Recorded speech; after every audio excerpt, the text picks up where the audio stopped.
Hello বন্ধুরা, তো আমার ভাই যে হয়েছে সেটা তো তোমাদের বলাই হয়নি, আর আমারও দেখতে যাওয়া হয়নি, তাই আজকে আমি দেখতে আসার জন্য এখানে চলে আসলাম।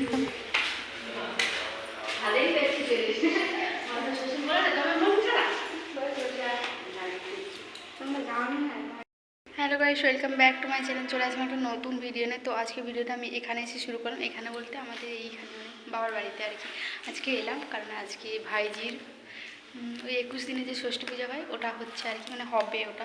ওই জন্য আসবো না করে দিয়ে চলে এলাম। আর আমার ফোনটা না একটু খারাপ হয়ে গেছে, ওই জন্য ফোনটা মানে লক হয়ে আছে। এটা অন্য মোবাইলে ভিডিওটা করছি, মানে একবার ঠিক করে আনা হলো, দিয়ে আবার লক হয়ে যাচ্ছে, আবার দেখাতে হবে।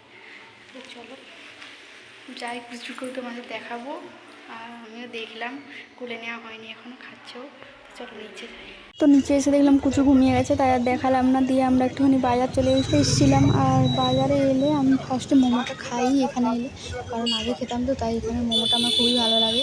সেজন্য মেদিনীপুর এলেই আমি আগে মোমো খাই, তারপর আবার বাড়ি চলে এলাম। আর বাড়ি আসতেই দেখলাম পুজো শুরু হয়ে গেছে, দিয়ে কুচুকে যা যা নিয়ম করানো সেই জন্য নিয়ম করানো হচ্ছে। একদিকে ঠাম্মার আঁচল দেওয়া হয়েছে, আর একদিকে দিদিনের আঁচল। তারপর কুচুকে শুয়ে দেওয়া হয়েছে। তারপর কি করা হবে আমি জানি না, দেখি আর তোমরা দেখো।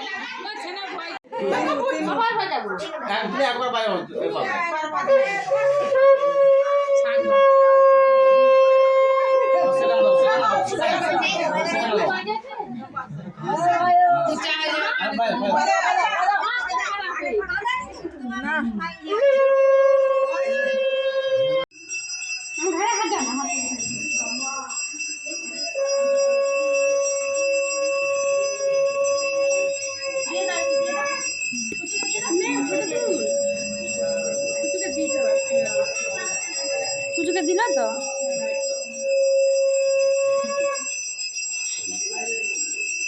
শেষ হওয়ার পর পূজা প্রসাদ খাওয়া হলো, দিয়ে এখন খাওয়া দাওয়া শুরু হয়ে গেছে। মানে সবাই খাওয়া হয়ে গেছে, এখন বাড়ির সবাই খেতে বসলাম আমি।